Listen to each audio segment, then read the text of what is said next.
It is 5:08, and I am calling the meeting to order. Thank you all for coming out tonight for our workshop.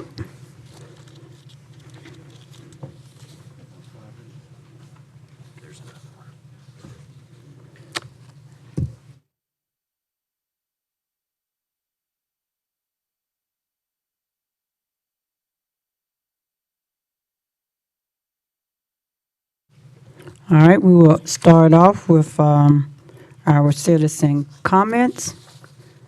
Mr. Cameron Cochran. Good evening, sir. You have 4 minutes.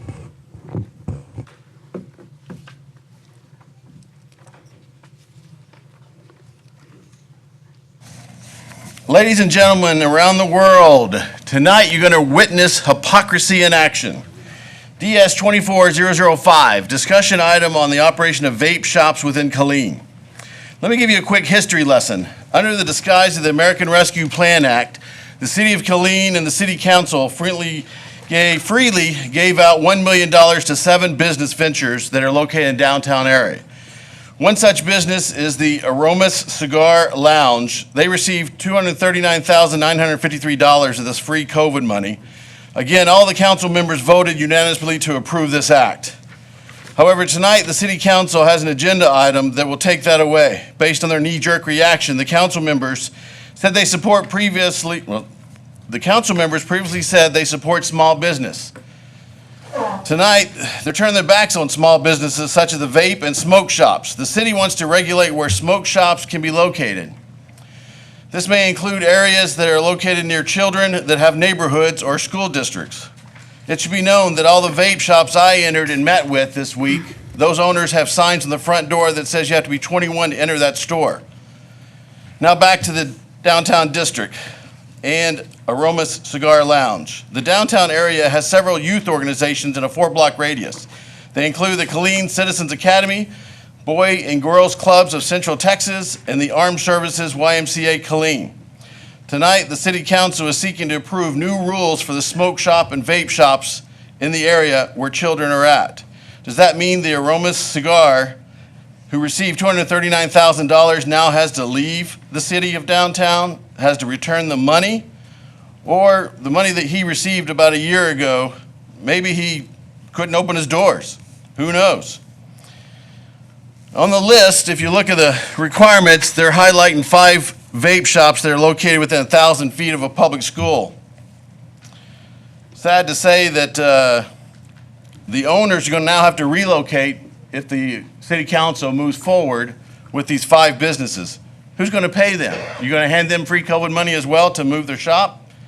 Again, hypocrisy in action. Later tonight, the presentation will show 31 vape shops around the city of Killeen, 31 vape shops. They are already regulated, but however, with self-gratification, this Killeen City Council is willing to damage their lives and ruin their small businesses. The council is not a permit office, yet they want to add more policies, regulations, and hopes to close those small businesses throughout the Killeen area. Make no mistake, once again, the mayor, the city manager, and the city council want to stop small businesses from growing in Killeen. Again, I repeat, they want to stop because they have no strategic planning. This city council has unanimously given away free money, again, to a smoke shop, $200,039. Now they want to harm that business. I want to ask some questions about the 31 businesses in the area. When will you come after them? Are they next? I think you may have not included those 31 businesses here tonight because no one told them that you're bringing this matter to the attention or to a vote. Imagine if you're a new person to Killeen and you realize that the city council has restricted your right to bear arms, restricted your right to free speech. Now if you're a small business owner, sorry, you can't operate here either. Thank you. Thank you. Michael Fernino. Good evening, sir. You have 4 minutes.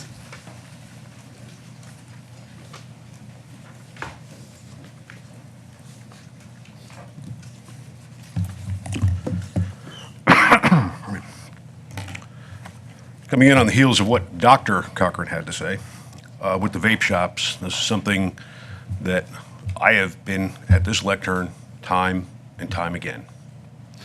There's no over-the-horizon thinking in this room. There has been no strategic plan, to use the doctor's words. When all these shops opened up, what was the plan? You have, best of my recollection, right off the top of my head, you have on 7-Eleven, that's right across the street from Shoemaker High School. They sell vapes. There's a Circle K right across the street from Ellison High School. They sell vapes. What are you going to dictate their business plan to? It's just like with architectural standards. You're trying to tell people first what kind of business they can do and then how to do it. You can't do it both ways. On the heels of all this, with regard to city auditor's briefing, I don't fully believe much what's printed in the Killeen Daily Herald, and a lot of people who are waking up don't either. But as reported, at minimum, $30,000 came up short. I dare say that any of us who were managing any business and the boss came around and found out that the books were $30,000 in the red, or our drawers at a bank were $30,000 short, we wouldn't have that management job very long now, would we? So once again, I call into question the person who's supposed to be managing the city, managing the day-to-day operation. This sort of ineptitude with regard to job performance. I don't care how nice he is on the phone, how cheerful and warm his emails are. Time and time again, he has a scapegoat. There's never anything that seems to be the city manager's fault. This is intolerable at this point. So what do? We reward his performance, and now he earns $275,000 a year, give or take. With the amount that's missing off the books from not collecting contractor fees, failing to have oversight on that day after day after day. This is not something that just happened one quarter or 1 week. This is something that should have been caught long ago. But where's the responsibility? Where's the accountability? Where's the transparency? Command responsibility. That's a theme I've said from this lectern several times as well. When you're dealing with numbers like that, $30,000, consider the fact, folks, that that's more than some city employees make. And we're just going to let that go? If you put me in charge of something and I was supposed to do business or collect fees or whatever it is, if I was $30,000 short, I don't know what the standard is at HEB or at Walmart, but if their tills are short by a certain amount, after one shift, they're gone. There's no second chances. That's job performance right there. That's money that was supposed to be taken care of, collected, monitored with direct oversight. And yet, I have the feeling deep in my gut tonight that there's not one person in an official capacity who is the city manager's boss that will admonish him, penalize him, dock his pay. None of that. Consider the obverse, where if it was any of us, if we were city employees, just hourly wages or private employees anywhere, that amount of money missing, failed to collect, failed to generate, consider what the fates would be for us. There's no excuse for this. I'll say it again, he needs to go. Thank you, Anka Nagu. Good evening, you have 4 minutes. Thank you, Madam Mayor. Council, I am speaking on item number 3. I'm just going to read it for the audience so they know what I'm talking about. It's consider a memorandum resolution authorizing execution of a professional services agreement for the development of the 2024 water and wastewater plan in the amount of $251,445. And the company that was chosen is Friesen Nichols, I believe. First of all, I am for approving this. But I do have a couple of questions, mainly for transparency purposes. How was this company picked? There are many engineering companies around that could do the same services. Is there a list that you rotate through? How can we get the documentation that shows how the procedure for choosing this particular company? And I know that in Austin that's what they do. They have a list of companies that they use at different times. so they kind of rotate. I don't know if there is such a thing here in Colleen, and if there is, I would like to know. How do I obtain that list? Again, how can we obtain documentations that what the procedure was used to choose this particular company? And I want to reiterate again that I am for approving this. Thank you. Thank you.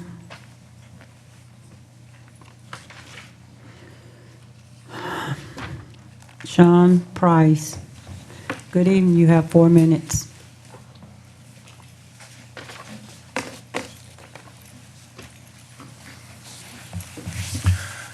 Evening, City Council. Hope you all are doing well. Mayor, so I rise to question a lot, like I normally do. I always have a lot of questions because I'm trying to read and I'm trying to figure out where the money is going, right? I'm trying to follow the money. There's a lot of money being spent. So on RS 24, 15, 015, $700,000 for material. Is this actually planned material to be utilized, and where is that material going to be utilized for $700,000? Or is it actually machinery or something like this? Because it just says street construction materials. So is that asphalt, concrete, what, and where is it actually planned to go? That's my question. With that one. And then with the 24016, is this going to increase the water pressure by any means, or is this just to fix what's already broken and to maintain the water pressure and or purity? Is this going to increase the purity? Are we going to have better water, less caulk in the water, or so my dishwasher doesn't die on me from being clogged up, Is that what that money is going to be spent for? Or is this just planning, or, paying somebody's wages, or paying a company to just sit there and be on the dime, ready to fix something? Contingency. I could get that too, but I'm not sure what we're spending the money on. So, and then on the ordinances, 24001, how is the public going to know that there's actually an election going on? What is the public notice outside of the newspaper? Are we putting posters up? Are we going through businesses, putting things in the window, say, get out the vote? What are we doing as a city to say, get out the vote, so people know to go vote? Because I know a lot of people, they have no idea that there's a vote going on. And with the last one, with only 25 or 2,852 people actually voting out of the 70,000 we have available, we need to get out the vote. We need to have, more people say what they want. And the PH 24002, on this, I say stop spending, right? So if there's money, right, that's left over, don't spend it. Don't come up with an idea to spend it somewhere else. Put it in a savings account. Put it for that emergency fund, for the stuff that breaks and so forth. Stop spending money. Don't raise the taxes. You know what I mean? Contingency, I understand that, but everybody comes up with a new idea to move the money over here. Oh, well, let's go buy this. Or, oh, let's go do this. Right? How about give it back to the people? If you don't need it for anything, just give it back to us. Give us a refund. And that's what I would say today. And I think that's all I have written to rise for today. Thank you for your time.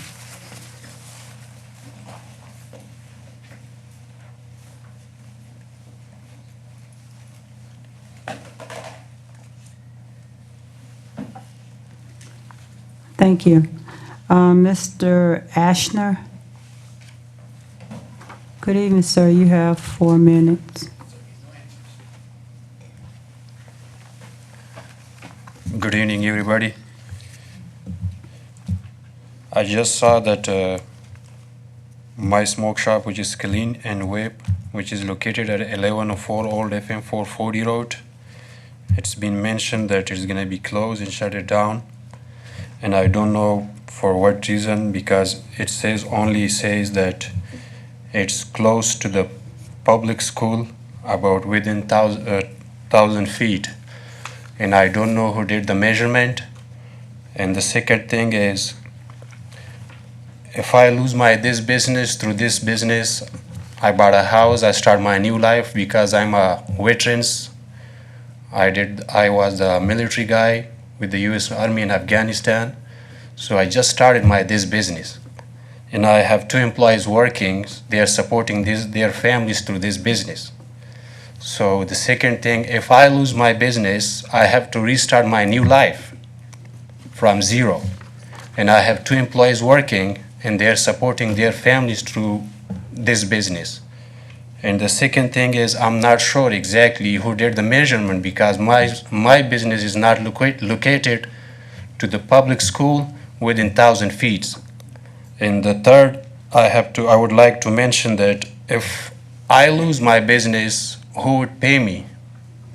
Because I borrow money from the banks, I have to pay them back to move from A to B location. So that was my question. Thank you. Thank you, sir. Mr. Cagle. Sir, no one up here, no city employee or no city council member has said or proposed that your business would have to close. That would have come from someone else, and there'll be a presentation later tonight if you want to stay around to see it, but that has never been contemplated at all. Councilmember Alvarez. I was going to say the same thing, sir. I don't know who told you that, but I don't believe that's been any conversation or consideration. I believe Councilmember Adams requested this item strictly for discussion, for future consideration. There's going to be no action taken tonight, and least of all, any existing vape shops, I don't believe would even be affected. Even if we were to create an ordinance for this, you would be considered legal nonconforming or grandfathered for a better, lack of better term. So rest assured, your business will not close because of this. Okay.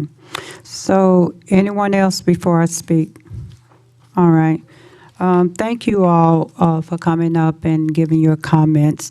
Mr. Price, staff presentation, I have wrote down all of your questions to be addressed, and the waste management master plan, and how do the company, Ms. Anka, get an engineer?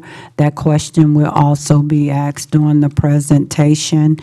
Mr. Cagle addressed and Councilmember Alvarez, the question about the vape shop. This is just a presentation. Each council member have that authority to put items on the agenda.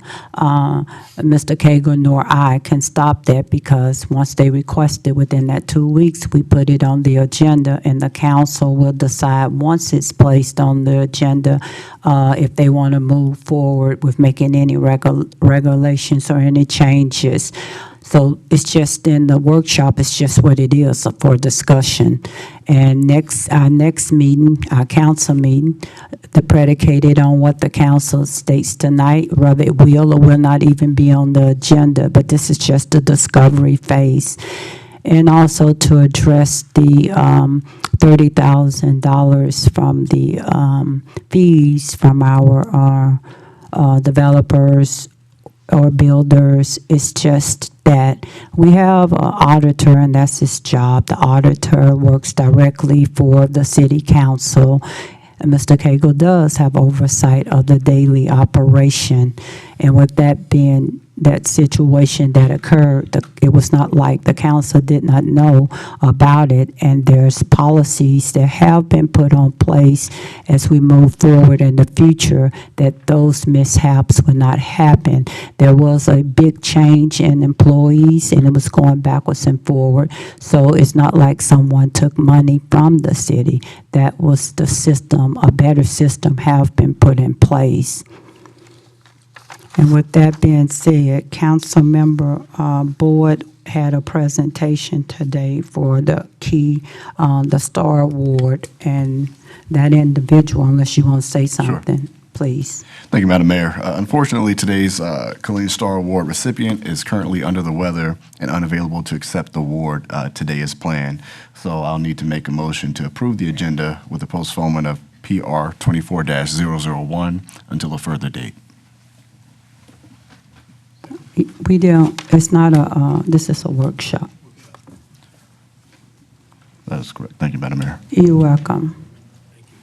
You're welcome, sir. As we get ready to move in onto our items, I hope that all staff members did hear the questions from the residents and are prepared to answer them. And Mr. Cagle, you also, or any council member, once you have heard the presentation, please feel free to ask any questions. Because one thing we want to ensure that our residents leave here for clear understanding as this city move forward. Discuss items for regular city council meeting on January the 30th, 2024. Resolutions. Council, you have 2 times each to speak for 5 minutes. Madam Secretary. RS 24015, consider a memorandum resolution authorizing the award of bid number 2416, street construction materials in an amount not to exceed $700,000 citywide for FY 2024. Thank you, Madam Secretary. Mr. Connie. Good evening, sir. Good evening, Mayor, City Council. Each year, the street construction materials, each year, the city solicits bids for street construction materials.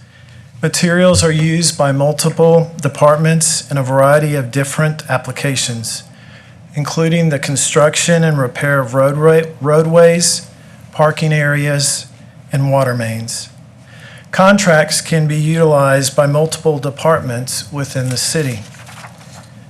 On December 6th of this year, purchasing received 5 bids for street construction materials. The following 5 vendors Mr. submitted. Connie, you want to forward your slides? Oh, so sorry.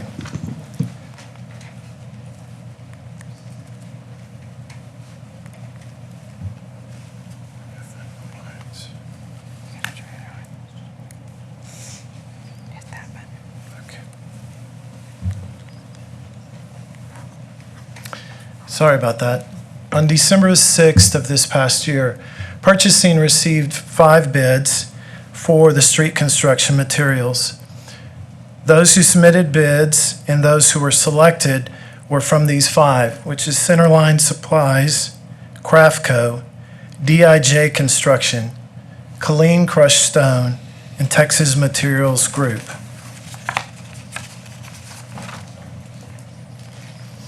The alternatives for this are to reject all bids and make purchases on a pure order or project basis.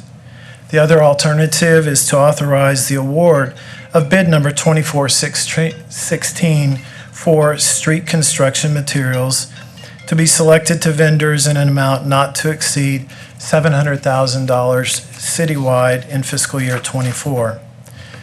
Our recommendation tonight is that City Council would authorize the award of bid 2416 for the street construction materials to 2 selected vendors in an amount not to exceed $700,000 citywide in fiscal year '24, and authorize the city manager or the designee to execute a contract and furthermore execute any and all change orders within the amounts set by state and local law. I'd be happy to answer any questions that you may have as well. Yes, sir. And one of those questions was the different types of street material. And after that, Councilmember Adams has a question for you. Yes, ma'am. As far as on the bid itself, the different material types are things that are used like asphalt, concrete, bedding materials for the water mains. We have thermoplastics, rock riprap, topsoil. So all kinds of things that are used, again, for streets as well as water and sewer, as well as parks. Yes, sir. Thank you. Councilmember Adams. Just so that I'm clear, So we had 5 bids and we selected all 5? Is that what why is that? That is correct, because we selected different components, Okay. like asphalt from one, concrete from another, bedding material and things like that. So of those 5s, actually, there was one of the contractors that there was only one item that they were low, and they were the selected vendor for. Okay, so each of these 5 companies has a specific. Has something. Okay, specific area from this whole, from the whole program that we can pick from. Yes, sir. Okay, thank you. Thank you, sir. Thank you. Okay. Madam Secretary. RS 24016, consider a memorandum resolution authorizing the execution of a professional services agreement for the development of the 2024 Water and Wastewater Master Plan in the amount of $251,445. Thank you. Mr. Khan. Yes, ma'am. Mayor, City Council. On February 11th, 2020, City Council adopted the 2019 Water and Wastewater Master Plan, which became the basis for a $22 million bond issuance. 100% of this $22 million bond has been spent or is allocated for projects under design. As the need to evaluate the next water and wastewater bond issue draws near, an updated water and wastewater master plan is crucial. Staff has negotiated a professional services agreement with Friesen Nichols for the development of the 2024 Water and Wastewater Master Plan in the amount of $251,445. And this would probably be a good time to speak about some of the questions that came forward with that. As far as how one of the engineering firms is selected, first off, there is a list. And every about 3 to 5 years, the engineering department goes out and they get qualifications for different engineering firms to be able to handle different types of projects that we may have. We don't follow in a sense that we give it to one and then we give it to the next one or whatever. We go through that list, and then, like in this case, then it's my job to kind of make a selection based on what these different firms are good for and their expertise is. In the past 3 water and wastewater master plans, Friesen Nichols has given us exceptional development and implementation of those past wastewater master plans. They have developed the models and everything else, the hydraulic models that go into this planning process. So it's really, to me, it was logical to go with them again. And again, since this is a professional services agreement, it's not something that you go out for bid, so you negotiate, in a sense, a contract with them. And so that was done with Friesen Nichols on this. The alternatives that we have are to not authorize this professional services agreement, or to authorize the execution of this professional services agreement with Friesen Nichols for the development of the 2024 Water and Wastewater Master Plan. The City Council authorizes the city, or our recommendation is that City Council would authorize the city manager or his designee to execute a professional services agreement with Friesen Nichols for the development of the 2024 Water and Wastewater Master Plan in the amount of $251,445, and authorize the city manager or designee to execute any and all change orders within the amount set by state and local law. And I'd be happy to answer any other questions that may come up. Thank you. And the water pressure and the taste of the water, better water. Sure. Water pressure, again, is not based on any of these projects that we have going forward. Water pressure in the system is all based on those elevated storage tanks that we have throughout the city, and that's what keeps pressure on the system. Now, some of that pressure can be lost if line sizes are too small because of friction as the water goes through. So that is something that the master plan does look at, but most of the time, in the city of Killeen, we've been very fortunate that most of our line sizes aren't the issue that's at play there. Again, it's a lot of it is elevation, where you live, the elevation that you live at, and it's in relationship to that water that's in that elevated storage tank. So yes, those pressures will be looked at, but that's not the main driving thrust behind needing this water and wastewater master plan. Quality of water, that is something also that is looked at in a master plan, because one of the things that's looked at is age of that water as it moves throughout the system. Some places that water, it may set longer in pipes, and so that quality again can, because of that age as it sets there, it can lose some of that chlorine residuals. That's why again we're constantly monitoring those residuals. So that's another thing that a master plan will look at as well, is that age of that water within the distribution system. Thank you. We focus on the flow of the water, and also our city staff is always testing our water to ensure that it's pure and clean. Yes, ma'am. Also, council, do y'all have any questions? All right, thank you, sir. Thank you. Madam Secretary.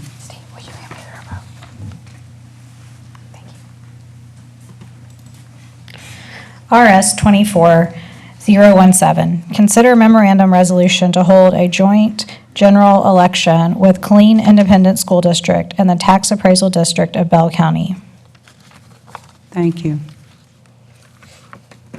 And this is my item. Good evening, Mayor and council members. Good evening.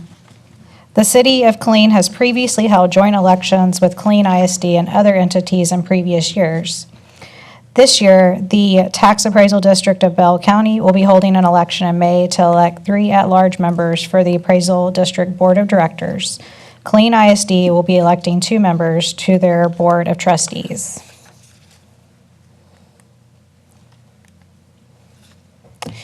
Each of the 3 entities is planning to hold an election on Saturday, May 4th, 2024. School districts are required to hold joint elections per the Texas Education Code.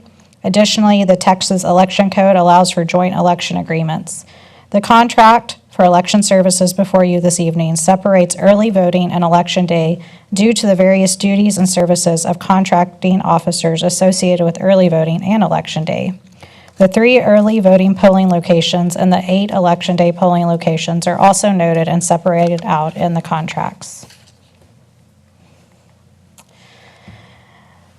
The city, Killeen ISD, and Belcad have determined that it is in the public interest to enter into a joint agreement for the May 4th, 2024 general election due to the benefits of voter convenience and reduction in election costs for each entity. As the contracts outline, upfront election expenses will be paid by the city of Killeen. Killeen ISD and Belcad will be invoiced by the city for these expenses, and there will be a cost sharing of 1/3 of the expenses. However, if one or both of the entities has an uncontested election or no proposition is presented for a vote, then the entity is able to terminate the contract but still pay for any fees accrued and expenses incurred prior to the receipt of written notice of termination by the party incurring such fees or expenses. The total cost is estimated at $100,000, which will potentially be divided 3 ways. And staff recommends City Council approve the early voting and election day joint election contracts with KISD and Belcad and authorize the city manager or designee to execute the agreement. I'm available to answer any questions. Thank you. There are many avenues where the city gets out the election dates in the process. Our communication director is not here, but at our workshop on Tuesday, we will have that information on the avenues that the city used to get out the election. Yes, ma'am. Social media is used, our website is used. There are different avenues that we try to make the public aware that we will be holding an election in May. Yes, ma'am. Thank you, Ms. Laura. Ordinance. Madam Secretary. OR 24001, Consider an ordinance calling the May 4th, 2024 general election to elect a mayor and 3 council members at large. And good evening again.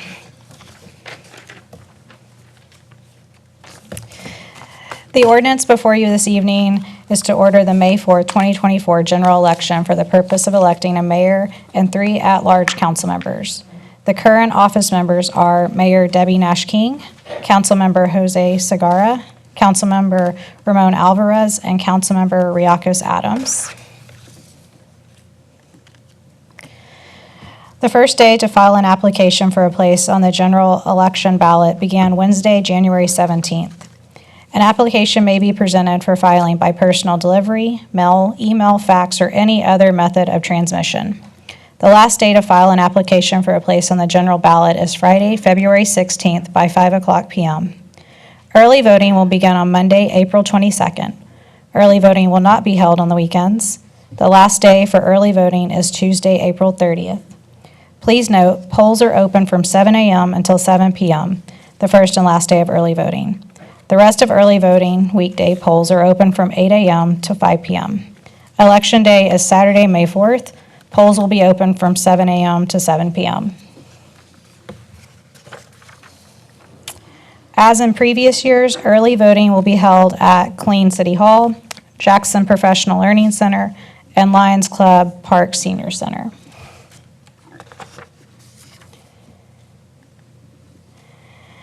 After reviewing previous election data, it was determined that 3/4 of voters are usually voting during early voting instead of on election day. With that in mind, staff is proposing a reduction in election day polling locations this year from 13 to 8. The benefits associated with reducing the number of election day locations are potential cost savings for the city and associated contracting entities. According to last year's data, it costs roughly $2,000 to operate each election day polling location.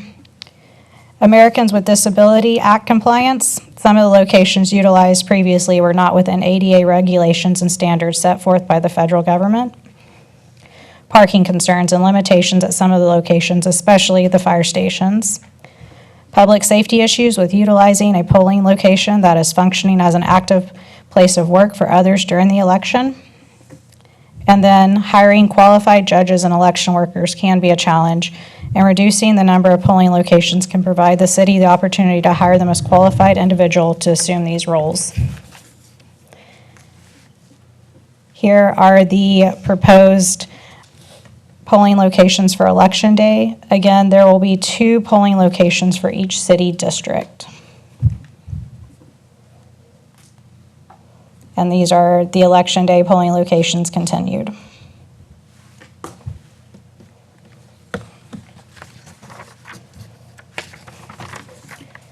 And here is a map indicating where these locations are. The green stars show the early voting locations, and then the yellow stars indicate the Election Day polling locations. Here is a sample ballot for the May 2024 general election. The order of names on the ballots will be determined on February 26th at 9:00 a.m. when the drawing for the order of names is conducted at City Hall. The voting equipment that will be utilized is the same as in years past. And staff's recommendation is for City Council to approve an ordinance ordering for a May 4th, 2024 general election for the purpose of electing a mayor and 3 at-large council members. Happy to answer any questions you may have. Thank you, Madam Secretary. Public hearing. Public hearing will be held on January the 30th, 2024. Madam Secretary. PH 24002, hold a public hearing and consider an ordinance amending the FY 2024 annual budget of the City of Killeen to increase revenue and expense accounts in multiple funds. Thank you. Good evening, Mrs. Drake. Good evening. Thank you, Mayor and Council. This budget amendment is for the carry forwards from prior year. It also includes the ARPA revenue and some CIP projects that would be carried forward. and also establishing the Central Texas State VA Cemetery budget for the agreement that was approved by council in December. So to start off, we have the general fund. There would be an appropriation of $1.5 million in revenue for the ARPA funding, and this revenue offsets the ARPA expenses that were appropriated by council back in November. And then we have $889,042 in carry forwards. We have, that includes $33,000 that was for the library bathroom remodel, and $175,100 that is for the animal services crematory replacement. Then for the special revenue funds, this is the establishment of the VA cemetery fund. This is a revenue, it's a net zero. We have $1.2 million in revenues and the offsetting expenses. And then we have the PO carry forwards for the law enforcement grants. And this is for the JAG grants that includes the funds for City of Temple and Bell County pass-through. We also have the police federal seizure funds, and this was for a crime scene scanner that we had ordered but have not received yet. And then we have PEG funds of $35,802, and this was for a project to do the audio visual at the Killeen Conference Center. We have the street maintenance fund. This was for $1.4 million, and this was for the design of Stagecoach, and this was an ongoing project. We have $3,594 for court technology. This was for some credit card terminals that were received after the end of the year. The child safety fund, we have $50,602. This was for some signs and signals that were on order but are delayed due to the manufacturer.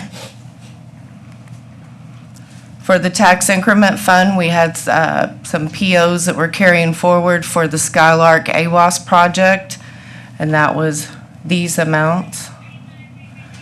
And then we had $20,000 in facade grants that were carrying forward that were not quite complete by September 30th. And then for the hotel occupancy tax fund, we had $159,000 in ARPA funding.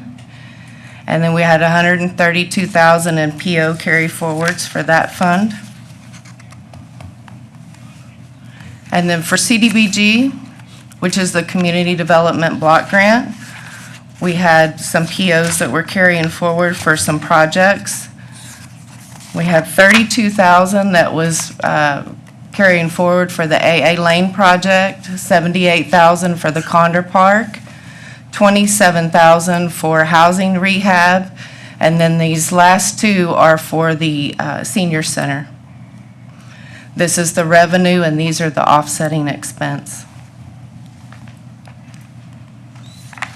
Then we have some home art funds that are being carried forward that were not finished spending. And then for the aviation fund, we had some carry forwards that were for some POs that were still outstanding. I believe those were some furniture and blade servers. Nope, excuse me, that's a new hangar door. And then for water and sewer fund, we had some POs that were outstanding. And then the risk management, this was the furniture that was received after September 30th. And then for IT, these were the blade servers.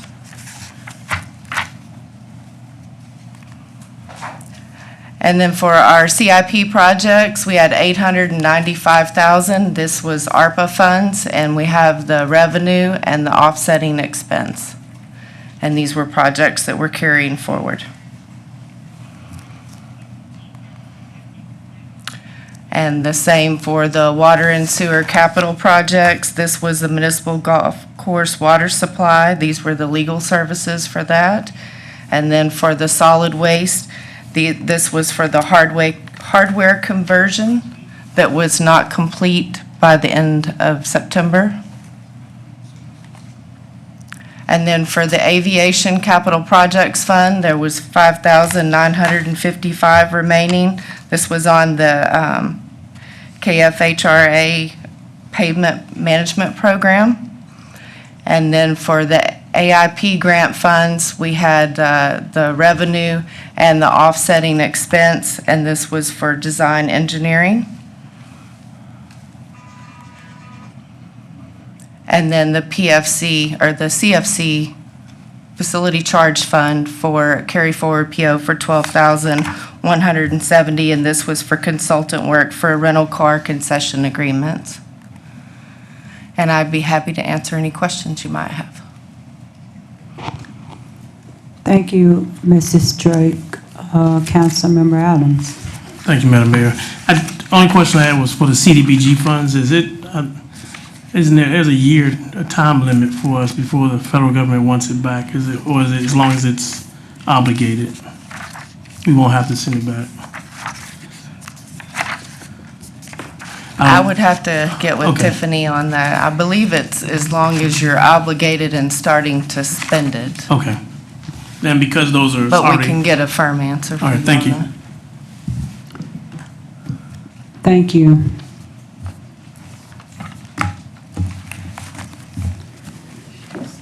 Items for discussion at workshop. Council, you have 5 minutes to speak 2 times each. Madam Secretary. DS 24005, discuss ordinance regulating vape shops.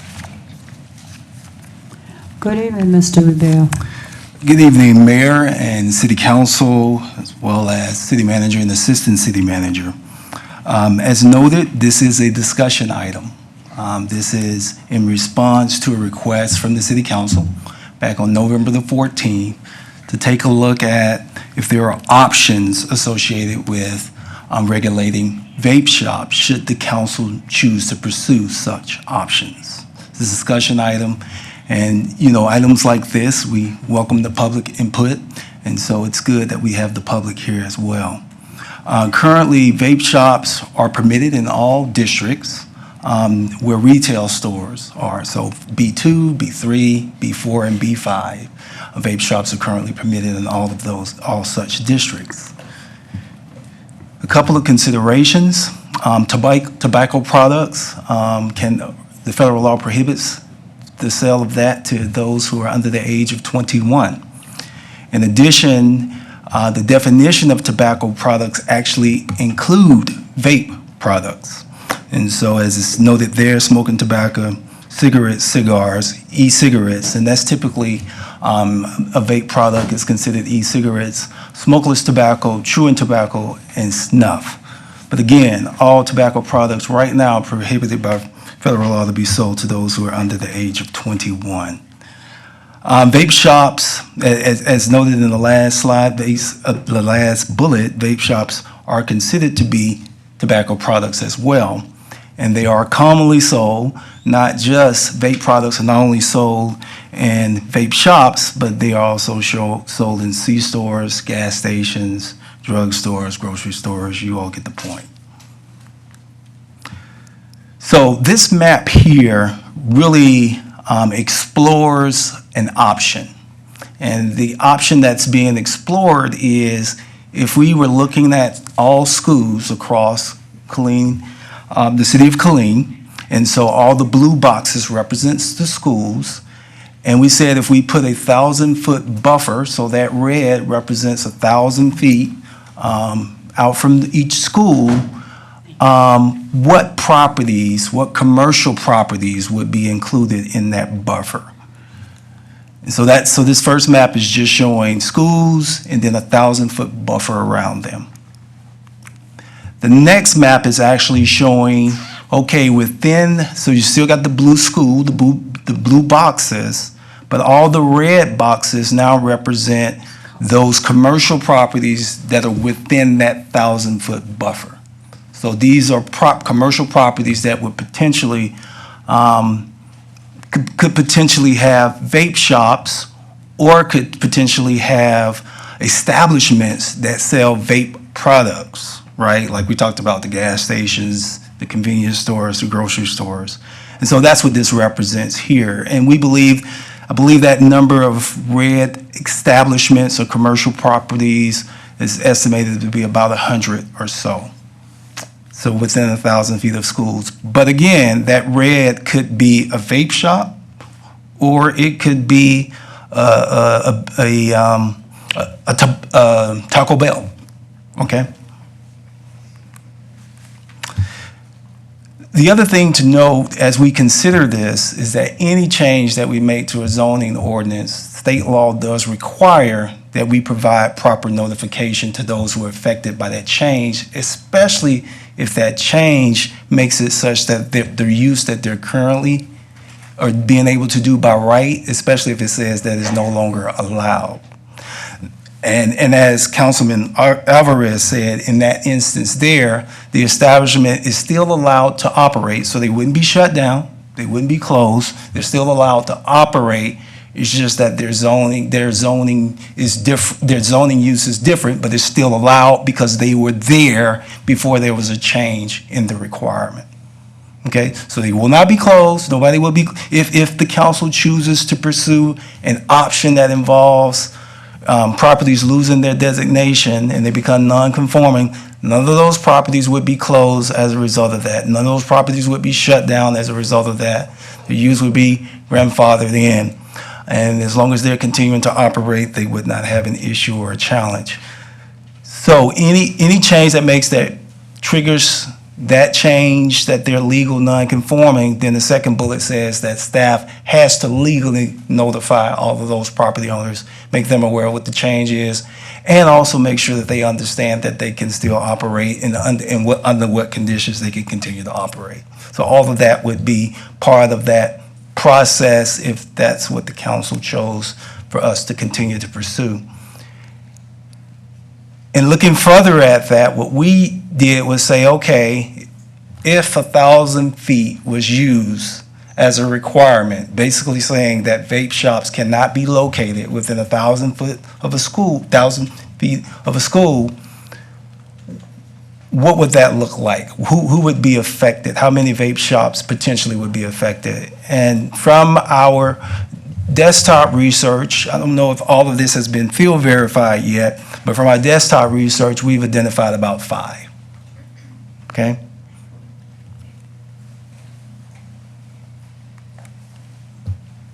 Now, it's important to note that this list of 5, again, does not include all establishments that serve or sell tobacco products, including vape products. It is only, that 5 is only addressing those where their majority of sales or maybe all of their sales are associated with vape products. Keep going the wrong way, sorry. Okay. There we go. Okay, sorry about that. Now, so there are a couple of questions for the council to consider that will help give us direction as we continue to move forward on this, should the council choose for us to do so. Should this ordinance only apply to vape shops, those 5 or so that we talked about that sell those e-cigarettes? Or should it also apply to all such establishments that sell vaping products? The other question that could be asked is, should that distance from only apply to public schools, or should it also apply to private schools, churches, and daycares? So, some things for the council to consider. We could choose to do nothing and allow things to be the way that they are. The second bullet is saying that we can choose to prohibit vape shops within a specified distance from schools, but continue to allow all the other establishments that sell vaping products to sell those products as well as to sell tobacco products. And so this is really referring right to those, so if a new vape shop, if this was passed about that distance requirement, and a new vape shop wanted to locate under bullet 2, then they would have to they could not be within 1,000 feet of a school, of a public school, right? And then every existing vape shop that was in place prior to that would continue to operate as they are, as long as they are operating it. And then the third bullet basically says, well, maybe make vape shops and smoke shops a permitted use only in B4 and B5. And there should be another word here, so I apologize for this, and prohibit within a specified distance from schools. Okay? And we're prepared to answer any questions you may have. Thank you, Mr. Revelle. Also, thank you for identifying that this is a discussion Yes, ma'am. item, and the council have not made a decision either way.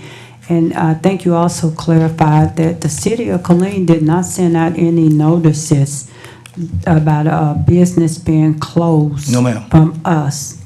No, ma'am. So that was one of the question I heard, statement was that they received something from the city, but we haven't sent out anything. No. Thank you for that clarity. Councilmember Adams. Thank you, Madam Mayor. Thank you, Mr. Revelle. Yes, sir. You know, we get challenged on listening to people and putting things on the agenda that people may want. This is one of those things.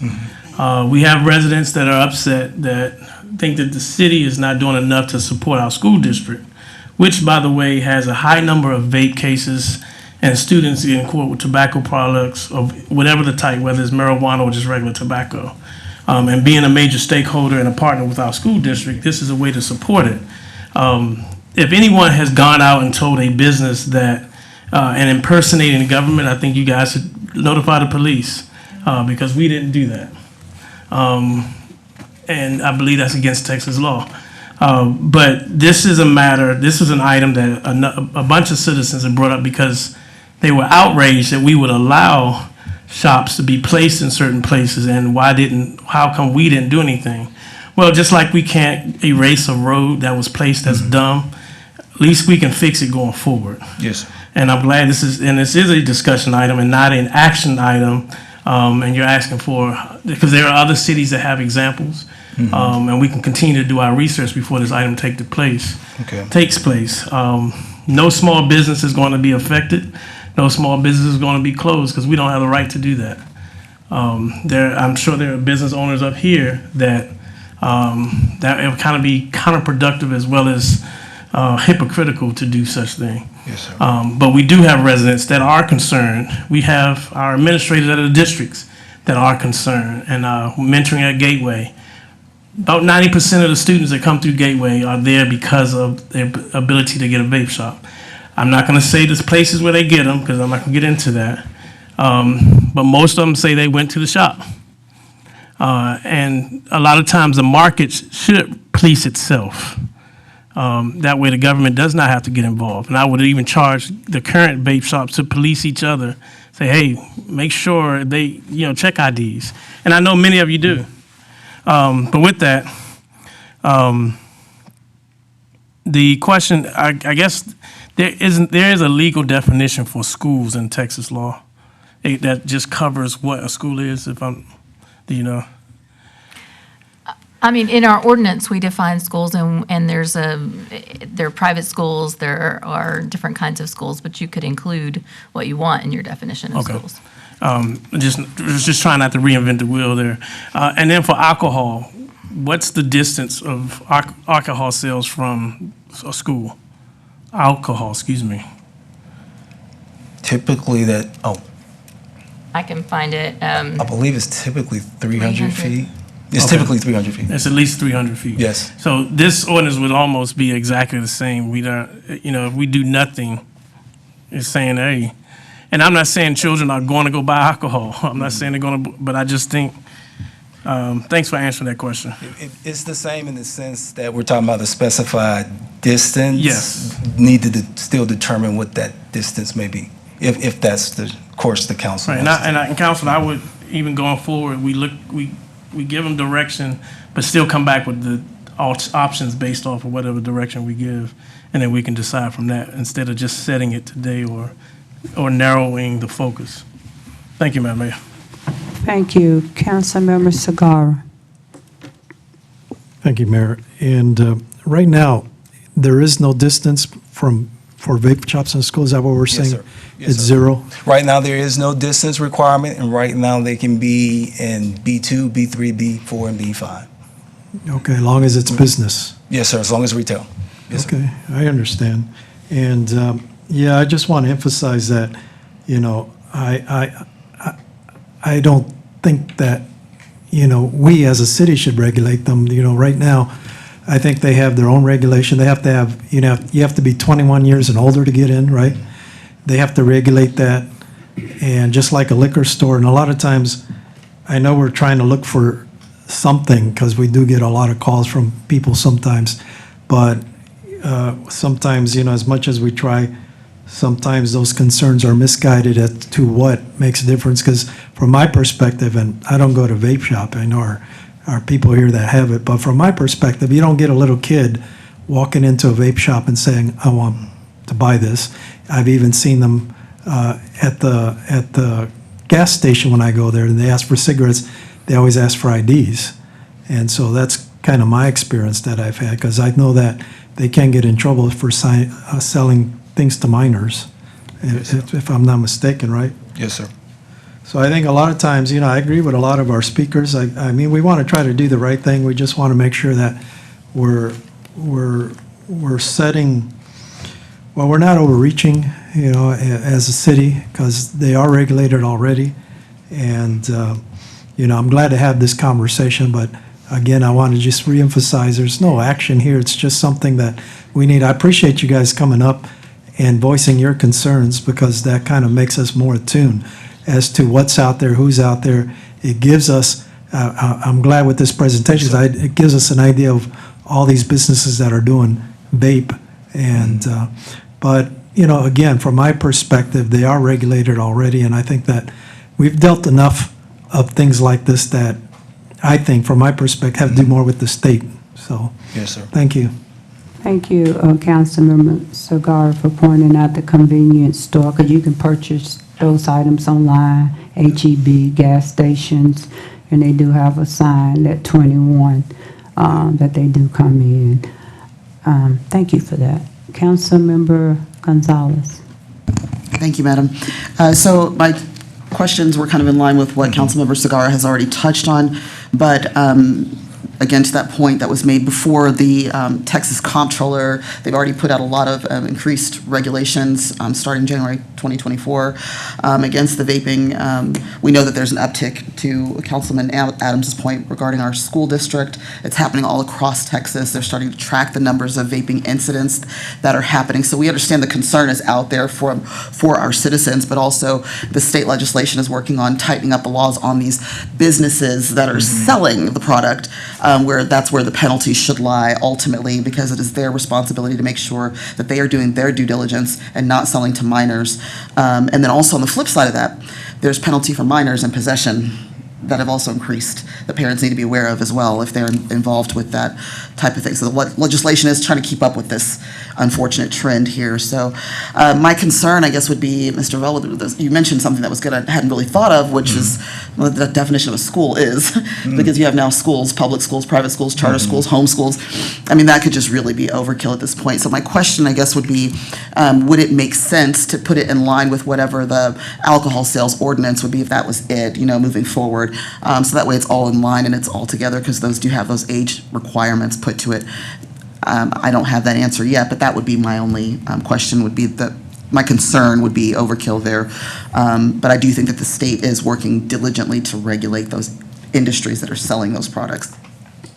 Thank you, Councilwoman Gonzalez. I would say, oh, I'm sorry. Please. I would say to that, Councilwoman Gonzalez, on the alcohol side, that 300-foot distance in most cases does apply to private schools, public schools, private hospitals, public hospitals, churches. So in most cases that I've seen in our ordinance, it does apply. It does apply to that? Yes, ma'am. Okay, thank you. But not home schools. No, ma'am. Okay, good point, Councilwoman Gonzalez. Councilmember Alvarez. Thank you, Mayor. Thank you, Mr. Ravel, for the presentation. Several things were mentioned that I wanted to clarify. You mentioned a 300-foot rule for alcohol from a school. Is that alcohol consumption or alcohol package sale? So there are some standards in the ordinance that speak to restaurants that sell alcohol, and there's still that 300-foot requirement that's there. And then there's some standards that speak to liquor stores and package stores. Okay, I'm just trying to wrap my head around it because I can think of a gas station by every school in the city of Killeen that sells packaged alcohol. So that 300-foot does not apply to that. And there are a lot of specifics in the ordinance, but I believe it doesn't apply. You have to subtract out fuel sales, and it's a number of things that have to be subtracted out in order Okay, to.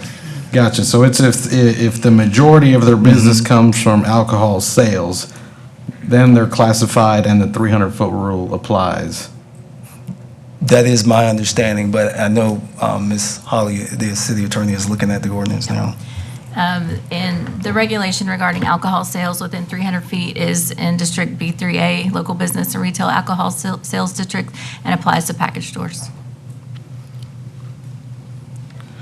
Gotcha, but only if the majority of their sales come from alcohol?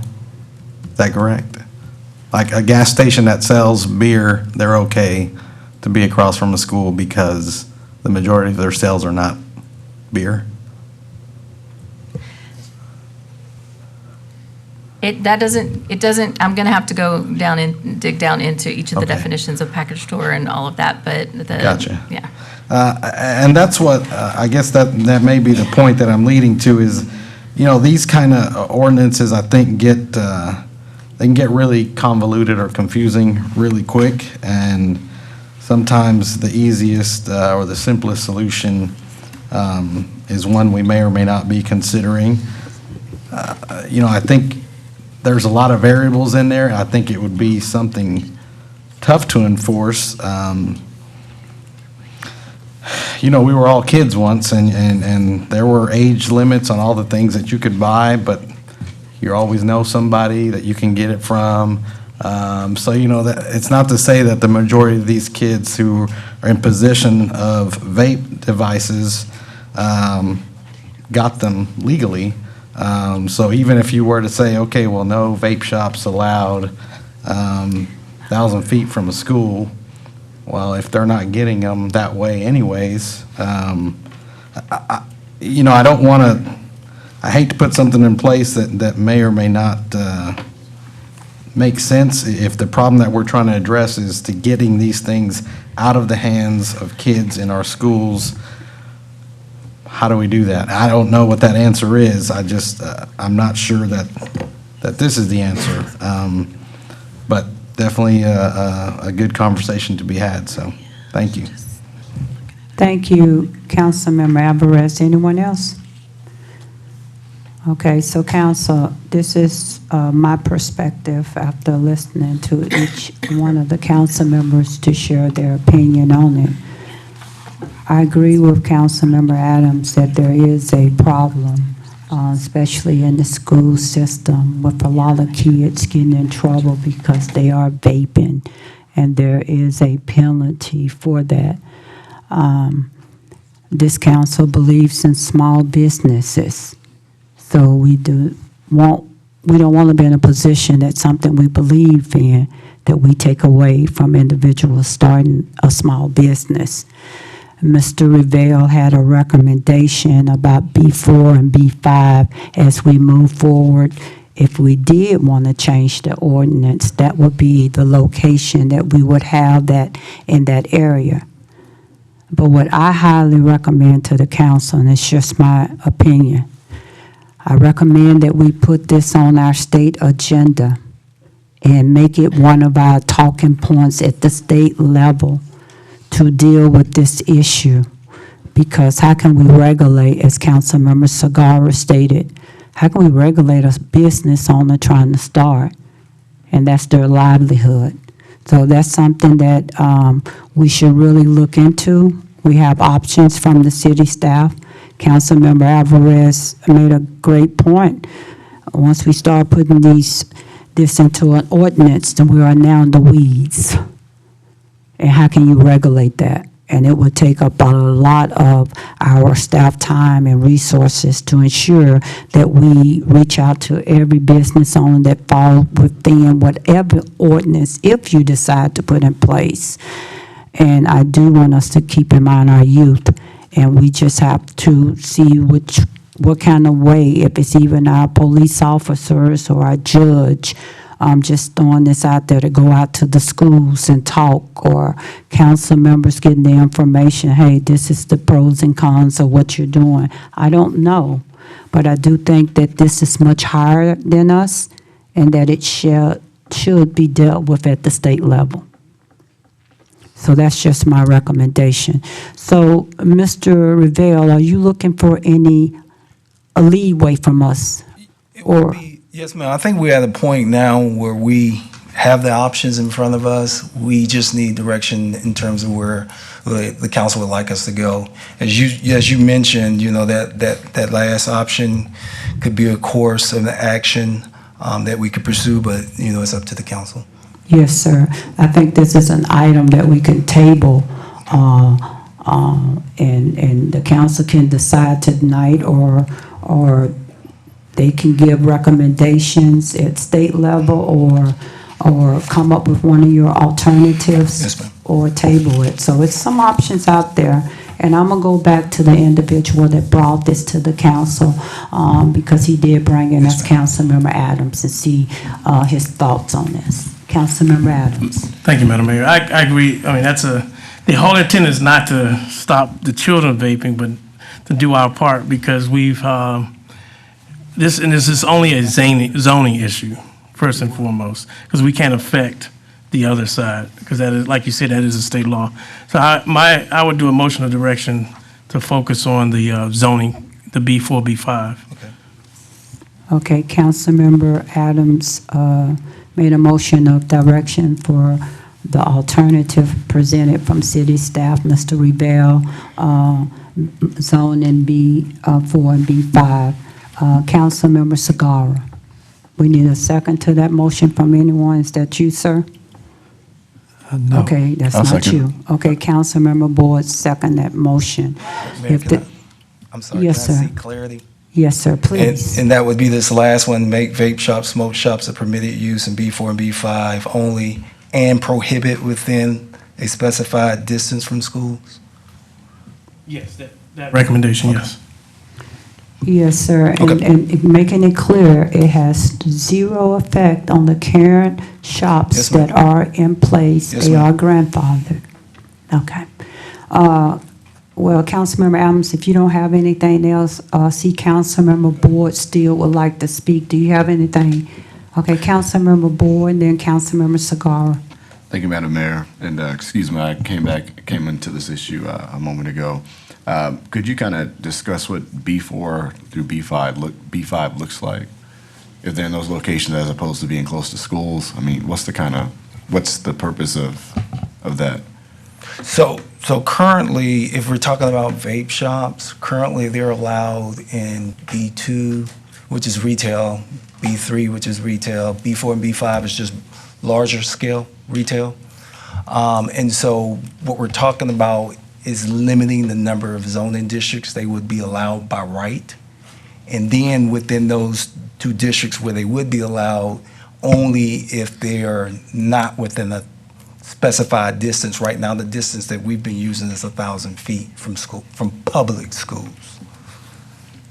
Sure, I understand. I guess the only concern at this point would be competition in the market. That is something to take into consideration. But thank you for answering my question. Thank you. Yes, sir. Councilmember Boyd, that was an excellent point. Excellent. Councilmember Sagar. Just to clarify, because you just mentioned, right now there are 1,000, right now we don't have no distance, right? Right now. There's nothing. Yeah, we've only recommended a distance, but Okay. one has not been set. Okay.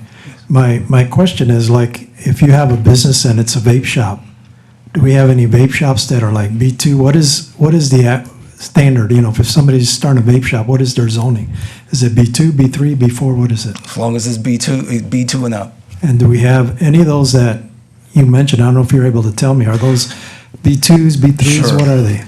We don't have that information, so the 5 that existing vape shops that we've identified, we haven't specified whether that's, how many is in B2, how many is in B3 or B. We can do that, but we haven't specified that, but we can.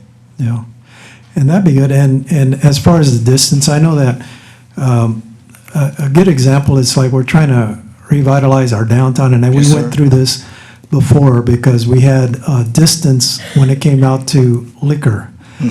And when we got a business that wants to open up an entertainment or something downtown, they're always getting close to a church. And so we had to go out and do it, and I think we had to do a special use, or I don't know, I can't remember what Yes, it sir. was. And Special use. I just don't want to have this across the board and see that happen also, because we start with the schools, then the churches, and before you know it, they're all over the place. And right now, you know, I don't think there's harm, you know, it's like I say, misguided. I think there is a problem. But I think just like liquor stores, you know, we went through this with liquor stores. sir. But in reality, when you buy liquor at a liquor store, they don't let you drink at a liquor store. You can't drink in their parking lot. So most people do whatever they do away from a liquor store, but we blame the liquor store because they're the ones that sell it, and they're not the ones, they're following state law, and I just want to make sure that we're not doing this to them, because they are. I think they hold the high standards when it comes to their business, and I don't see kids shopping for vapes in their store. They're going to get them whether you're within 300 feet or not of their school. My last question real quick. When we take that measurement, because, you know, when I look at schools, when I picture a school, 300 feet is normally their grassy area before you get to the road. You know, the schools are usually back. And then, so how do we measure that? Is that from the end of the school? Yes, Or is that sir. from the sidewalk? Because It's from property line to property line. So it's not from the school building, it's from where the edge of the property From the line edge to of the line. property line. Yes, sir. So- And that's following the state Okay. state requirements in the way the Texas Alcoholic Beverage Commission Yeah, does their no, I measurement. appreciate that, because Yes, sir. I'm thinking from the school, it's like, there's already 300 feet there. Yes, sir. Thank you. Thank you, and that goes back to your question, Councilmember Cigar. Those are 3 options, and we can it's just a motion of direction. You have B4, B5, table this, or just let state deal with it. Because I agree with you, it's all about small business owner, and Councilmember Boyd made a good point. It's competitive out there. So, okay, Councilwoman Gonzalez. So thank you, Madam. You tied right into my point, and that was going to be one of my questions regarding the legislative initiative, getting that on our agenda. We set that in October, is that correct? We set our agenda for the legislative initiatives? No, ma'am, we should do that this summer. It's going to be this summer, okay. So I know that we have a motion on the table right now, but I just, I do feel that that's really important, and I think that that would also ultimately help us with the battle that our school districts are facing, and helping the local community understand that the battle is a little bit deeper than what we're talking about right here on the surface. I am not in favor of this over-regulation and that zoning, but I do think it does need to be taken up on the legislative front. Thank you. Thank you, Councilwoman Gonzalez. I agree with you totally. But we always have the opportunity, our representatives, we can reach out to them and just get their feedback on what's going on that matter of the vape shops, and especially when it comes to schools, because they should be concerned about that, especially the number of students that's getting in trouble in school. That should be a top priority on their list. Mayor Pro Tem. Good evening, Mayor. Good evening, Council. Good evening, audience. You know, I'm going to go with the common sense mother sense. Yes, we need it to be regulated. Yes, we need everyone to do what they need to do. But at the same time, we've got to ask for the compassion of those owners. We're not here to shut down or stop a small business. But small owners, we have to ask that you have some compassion for our children that walk into your store. that we think of them and that we make sure some kids are going to look like they're 21 and not be 21. So we've got to look at that compassion, but at the same time, that you're following the rule. There's not enough time, enough people to regulate all the vape shops. We've got to teach at home, we've got to teach in the village, and we have to teach at the vape shops. But at the same time, we have to have something in place. I like the state level, and I also like the zoning. Yes, ma'am. I do like the zoning.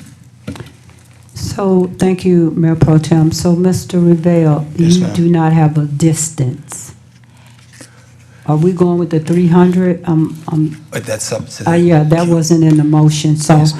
so we do have a motion of direction on the floor with no distance. So all in favor of the motion of direction to do a B4, B5 zoning without distance on it? Yes, all opposed, no. Mayor, I believe Mr. Adams asked for the distance. Did you? Yes. I didn't hear it, I didn't write it down, so must Yeah, have missed I was it. gonna let them come back with a recommendation based off what we're Okay. already doing. Okay, so we need that clarity now, because, Yeah, we'll bring some okay, so I options back. didn't know and he didn't know. Okay, thank you. Sorry about that. That's okay, Mr. Revelle. Thank you, Mr. Cagle. All in favor, yes. All opposed, no.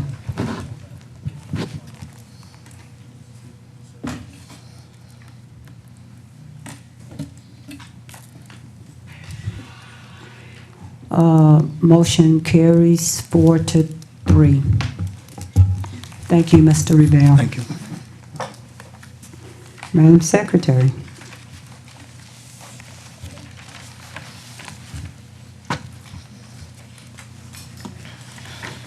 DS 24006, discuss dark skies program. Thank you. Mr. Adams, this is yours too. Good evening, Mrs. Mesher. Good evening, Mayor and Council. This item is a discussion regarding the Dark Skies program. As you know, on November 14th, the council made a motion of direction to add this as a future agenda item to discuss establishment of a Dark Skies program in Killeen. Dark Skies International is a nonprofit organization that's dedicated to restoring the nighttime environment and protecting communities from the harmful effects of light pollution through outreach, advocacy, and conservation. Dark Sky International administers the International Dark Sky Places program, which certifies communities, parks, and protected areas around the world that preserve and protect dark skies through responsible lighting policies and public education. A dark sky community is a town, city, municipality, or other legally organized community that has shown exceptional dedication to the preservation of the night sky through the implementation and enforcement of a quality outdoor lighting ordinance, through dark sky education, and through citizen support of dark skies. So dark skies communities excel in their efforts to promote responsible lighting and dark sky stewardship and set good examples for surrounding communities. There are currently 7 certified dark sky communities in Texas. They're listed here on your screen, as you can see. Most of these are very small in population relative to us. There are really no large cities in Texas that have become certified dark sky communities. So when we talk about principles for responsible lighting that are promoted by the Dark Skies Association, this is a list of the principles for responsible lighting. The first is that all light should have a clear purpose. The second is that light should be directed only to where it's needed. That light should be no brighter than is necessary. That light should be used only when it is useful, and that warmer color light should be used whenever possible. So when we talk about light that is useful and targeted and directed, this is a graphic that sort of represents that. There are a lot of ordinances and regulations in dark sky communities that address the need to shield light. So you can see on the left is a graphic that represents a light that's not shielded. So you see a lot of wasted light that goes up into the sky, and on the right is a light that is shielded, and the useful light is directed downward where it's needed. And this is a graphic that shows that. So on the left is a light that's not shielded, and you can see the glare from the light source. And on the right is a light that is shielded and it's directed downward, and would be an appropriate dark sky fixture.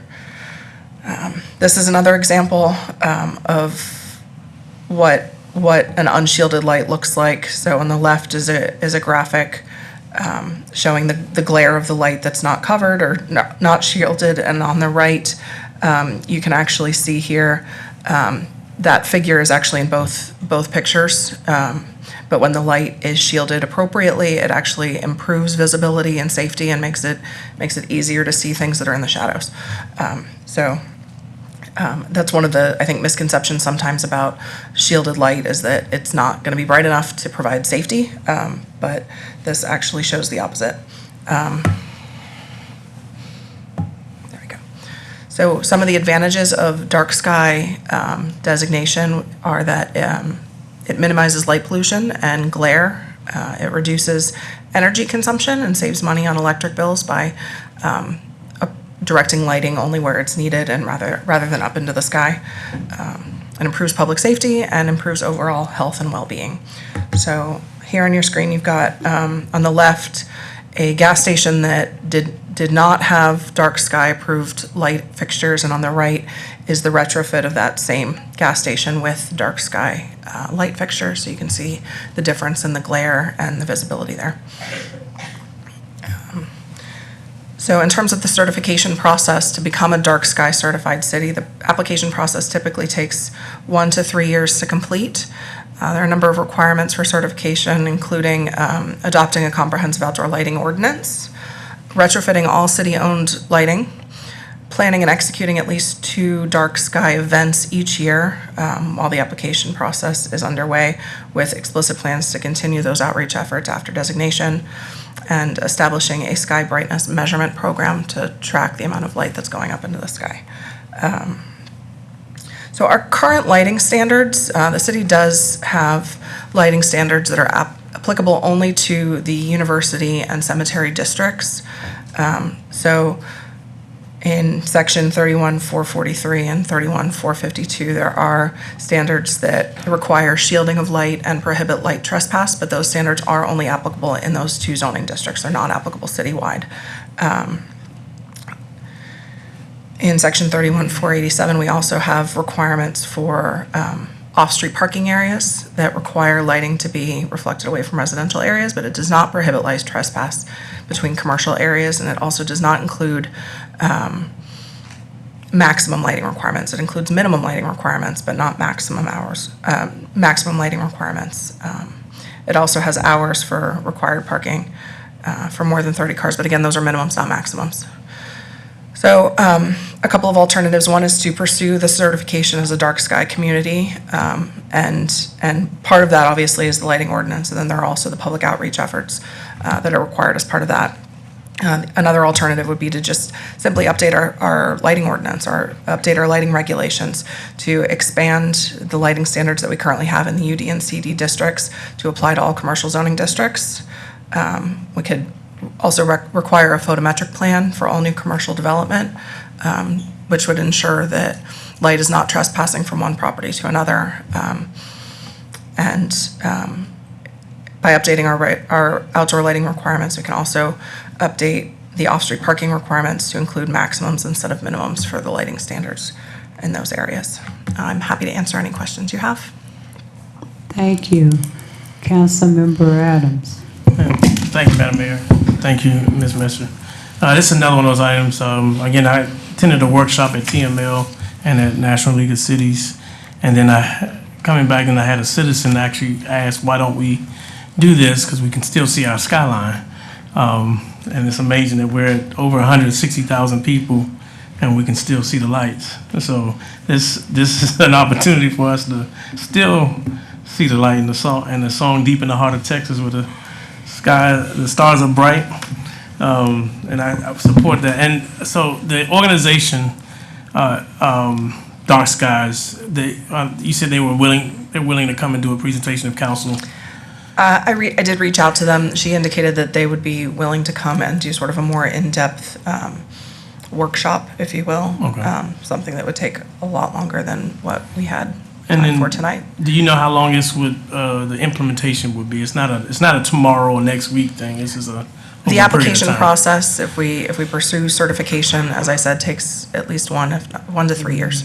And then, are there any projected costs? There would be costs associated with the outreach requirements. We would have to have events. We would have to retrofit city fixtures. So yes, there would be a lot of costs. Okay. Thank you. Councilmember Boyd.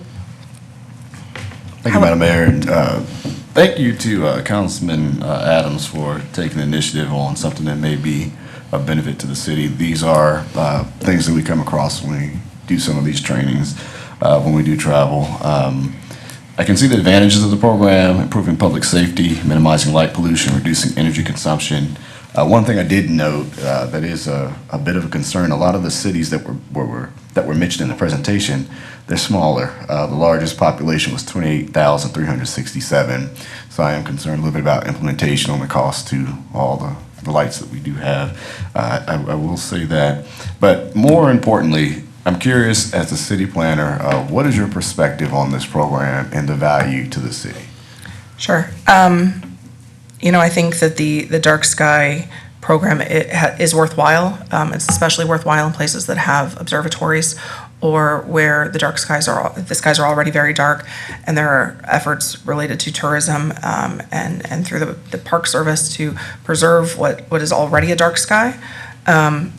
If you look, there are, I think the only large city that I'm aware of is Tucson, Arizona, that's actually become fully certified.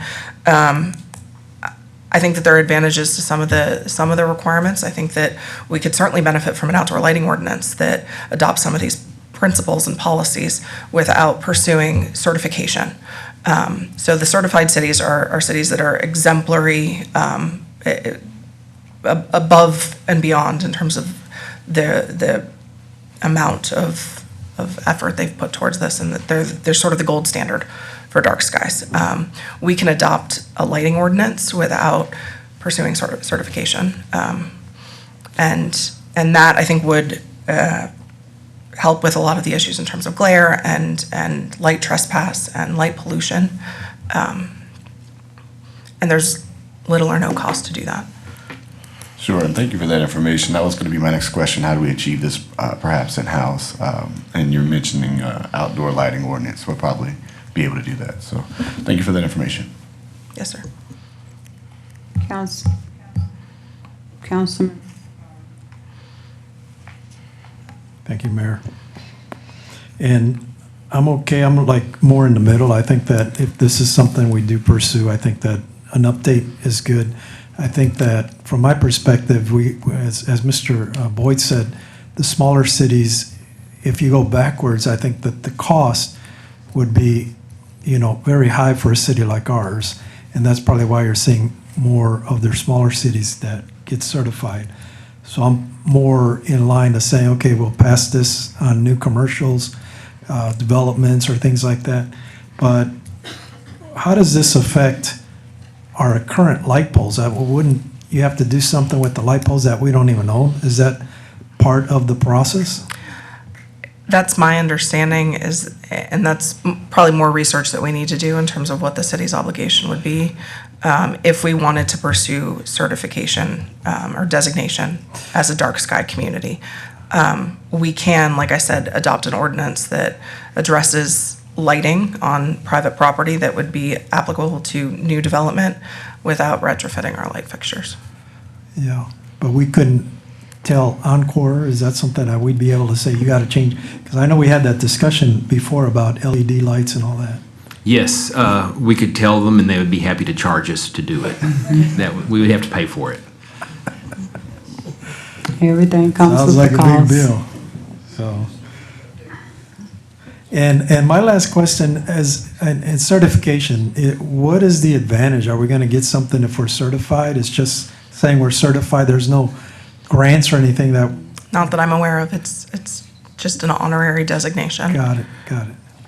All right. Sounds good. Thank you. Councilwoman Gonzalez.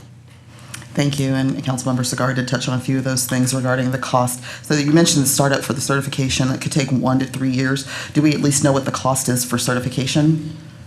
There's a nominal application fee. I don't think it's very much. That's not very much for that, okay. And then regarding the oversight and regulation of this, I understand if we had an ordinance that was in place that said that we could adopt some of these features, that's one thing, but who are the brightness measurement experts? Who enforces this? If we were to pursue designation, I think we would need to probably seek out some city staff that had that expertise or train existing staff. And if we adopt it within our ordinance, is that additional training for our current staff to be able to focus on lighting and explicit? Probably some, yes, but I think we can do that with the staff that we have now. As I said, there are certain zoning districts that currently have these standards, and we would just look at expanding those requirements regarding lighting to other districts. So we should be able to enforce those. Okay, thank you. In-house. Councilmember Alvarez. Thank you, Mayor. Thank you, Ms. Mesher.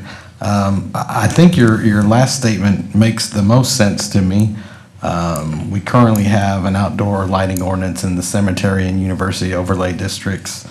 So if the council did want to move forward on something, that may be, I would think, the simplest route to go versus, a long certification process that doesn't seem to yield much benefit. I love looking at a dark sky and the stars, but if we're talking about retrofitting all city-owned lights, all the city-owned buildings, park lighting that the city may or may not own, parking lot lighting, I think it'd get expensive really quick. So I don't know. It seems like the middle route probably is the easiest, but then is it something that we think is warranted that we need? I don't know. Councilmember Solomon. Thank you, Madam Mayor. I think that while this is a good idea, I like the idea of having dark skies, but again, it goes down to the cost. And I am so curious. Let me ask you this: those cities that you have here listed, they're like it was said that these are smaller cities. Do they have any idea of a budget of any of these cities? Any cost? Did they give us any cost? Cost to implement the program or the Yes. budget overall? Budget overall. I'm not aware of what their budget was to implement the program, but given the size of the city, I assume that there are probably fewer fixtures that they would have to retrofit, that sort of thing. And it's also, I think predominantly these are cities where tourism is a focus, where they have. Yeah, like Fredericksburg. Yeah. I Where see that. people drive there to observe the night sky. Yes. So they're trying to, their efforts are more focused on preserving what they already have, which, in a smaller city, they don't have a lot of light pollution to address anyhow. So there's no larger cities in Texas that has this? The only large cities that I'm aware of are in Arizona that have done this. Like I said, Tucson has done it. Tucson. You have to go to Flagstaff, Tucson I to think, is the other. see it, But- okay. Yeah, I would be concerned about the cost, and I think that's something that it's something that you can desire, but there's so many other things that you kind of need. I would be curious about the cost of this. Thank you. Councilmember Adams. Thank you, Madam Mayor. I'm not want to be a big spender either. Is your staff able to do a cost analysis of what it would cost to retrofit? Before I lead to my next statement. I think as a city, we could probably put those numbers together. Okay. It's going to be over six figures, I'm sure of that. Okay. The biggest part's going to be street lights, but then we have a lot of parking lot lights as well. Okay, because I'm in the middle ground, and I agree that of course I brought this, so of course I support the idea, but I like the idea of doing the ordinances and the actions that are like dark skies, and then we come back later to decide whether to do the certification. So if I can do that as a motion of direction. So there's no changes. We're going to use the current ordinance that's already in place. No, we do as if all the things that are not costly, like the ordinance changes, look at the ordinances, reflecting lighting that Ms. Mesham brought up in her presentation, but not proceed with the cost. So there would be an ordinance that would follow this, if that's the motion of direction, that would amend our zoning ordinance to expand the lighting standards that we already have in the two Correct. districts, to expand them to other districts. There would probably be some other minor changes to that language.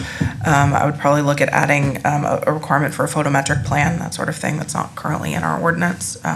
Okay. But it would just be a text amendment. Yes, amendment to it. Councilman Alvarez mentioned that. All right, so that's the ordinance, correct, Mr. Councilman Adams? Yes. All right, a second, Councilwoman, motion, that's a motion of direction. Yes. Can we need a second? I'll second.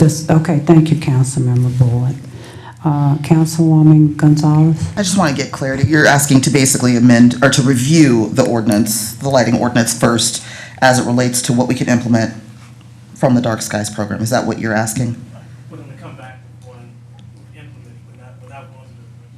Without going through the certification and the cost related. So we're looking at our ordinance, looking at adding Yes. components of Dark Skies. Okay, thank you.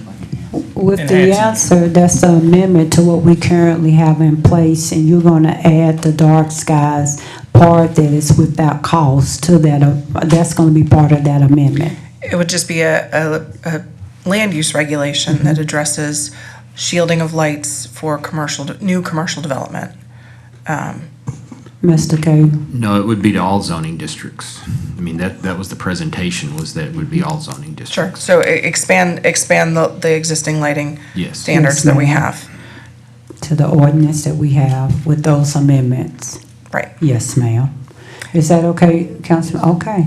All in favor, yes. All opposed, no.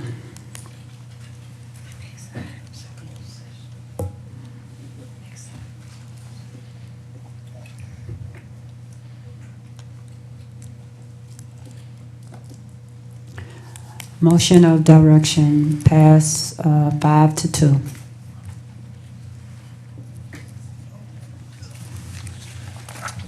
Madam Secretary. Thank you, Mrs. Meshner. Thank you. DS 24007, City Auditor Briefing. Thank you. Good evening, Mr. Grady. All right, my own worst enemy. I'm dragging out the council meeting. Good evening, Mayor, City Council, City Manager, Assistant City Manager, City Attorney, City Secretary. Okay, so this is my first City Auditor Year in Review presentation. The first, I can't say first of many because I'm getting up there, but the first of several anyway. So this is something that the City Council recommended last year in the evaluation, that I give a year-end presentation, and I think it's a good idea. I do keep a low profile so people may not be aware of who I am or what I do. And so I apologize up front. It's going to run a little bit longer than I wanted it to. I tried to get it down to 15 minutes, but I had to talk like an auctioneer to get it done. So it's going to, sit tight. It will come to an end. All right, let's go. So I am the city auditor. I have an audit intern, Danielle Woodward, authorized by City Council last year. Working out great. Okay, so the mission statement, City Auditor Department mission is to provide independent analyses of city programs and activities to ensure a properly functioning system of internal controls, promote efficiency and effectiveness in city operations, and enhance transparency of the city government. So what is a system of internal controls?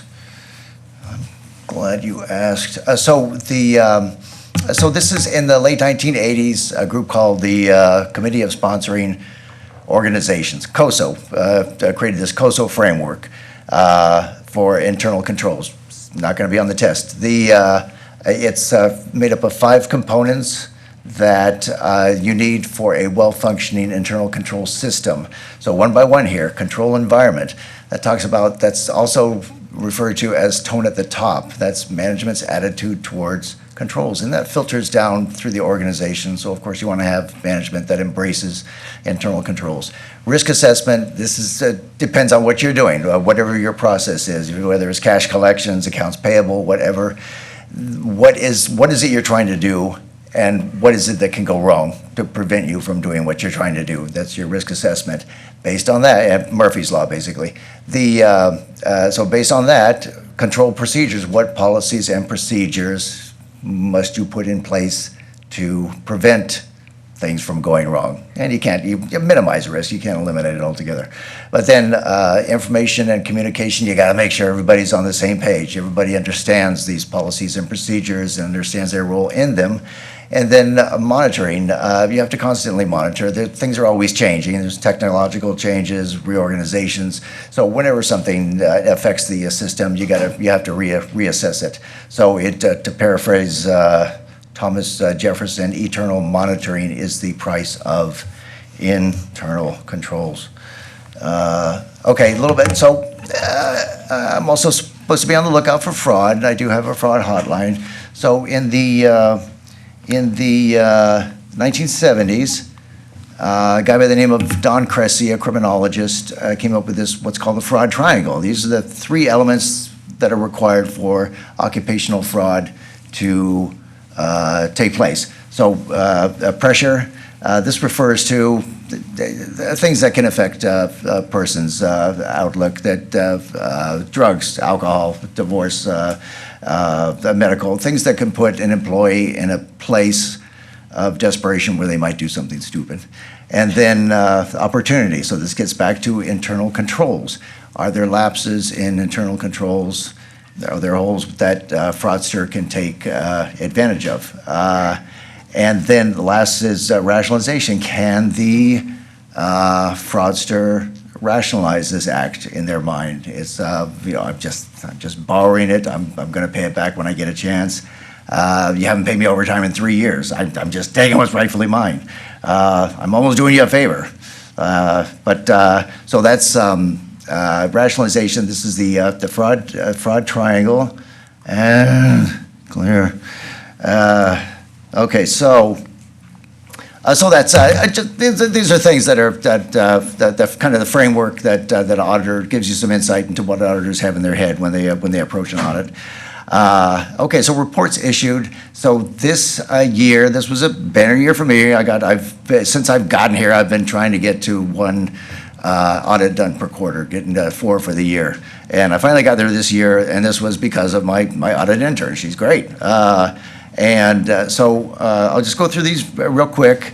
And we're going to start with the most recent, and that is the developer fees. So this was a special request of the audit committee that based on concerns raised over non-collection of developer fees.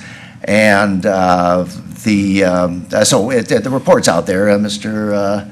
Lamidi did a nice write-up in the Herald. It was below the fold, but that's okay. A couple of things. So management took ownership of this and initiated corrective action. This is before the audit even started. So that's important to note, and that gets back to internal controls, to that control environment, tone at the top. That's what you want to see. I mean, it's unfortunate that it happened, but it's good that management taking ownership and they're initiating corrective action. That's what you want to see. That said, it was a mess. It really was just this perfect storm of internal control breakdowns. That's why I got this reference to the movie here, George Clooney, Perfect Storm, 1991, the loss of the Andrea Gale in that Perfect Storm. Gloucester, always somebody from Gloucester. That was a favorite line from the movie. But anyway, back to the audit. So this worked out. It worked out kind of nice for me because I had my new intern, and I was explaining to her the importance of internal controls. And we had this this real world example of what happens when things go south. And so, I mean, it's not that it's about me, but it worked out nice for me anyway. But again, so management has taken corrective action. They've put controls in place. My one recommendation is that you got to monitor it. You got to monitor the Chihuahua. My graphics aren't the best, but you put a system in place, and that's good. But things are always changing, just like they did, like I talked about in the audit. You're relocating staff. That's a change to the system. You got revolving door of city engineers. You got no SOPs going on. So things are going on. You always got to monitor the system. And then the other recommendation was cost recovery study. So we did one back in 2000 for planning fees at the time. Came out, the study found that we were only recovering like 14%, very low. And so we've done some internal work estimating about 45%. Now it might be good, helpful to get another independent study just for transparency's sake, to see what our recovery rate is now for our current fee structure. Okay, that was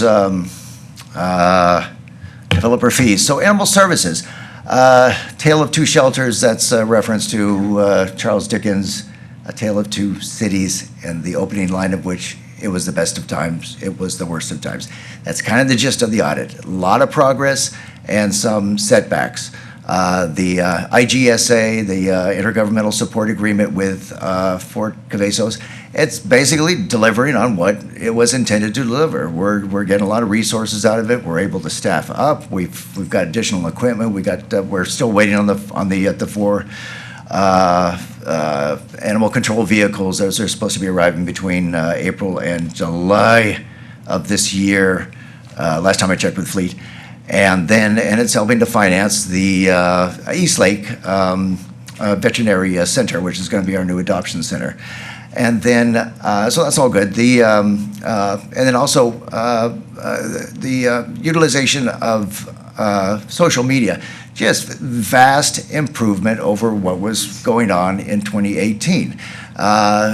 Really, they've done great. Now, we still don't have a dedicated Facebook page, and that needs to happen. But nevertheless, just a vast improvement of use of Facebook, Instagram, and traditional media as well, and getting out to the pet smart on the weekends, and doing the vaccination clinics, and so real kudos to them there.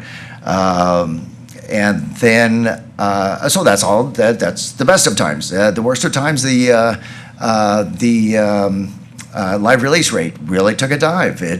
We were at 85% in 2020. We went down to 66% in 2023. Euthanasia for space, really up. It's for nearly 400 for FY23. It's not a place we want to be at. We're not alone. This is going on across the country. It's just these shelters are being squeezed with the inflation and the rising rents. It's two things going on. The adoptions are flatlining, and the intake is increasing. So it's just really squeezing these shelters, and they're having to do things that they haven't had to do in a long time. So doesn't make it any easier, but it is going on. It is a nationwide phenomenon. And the other thing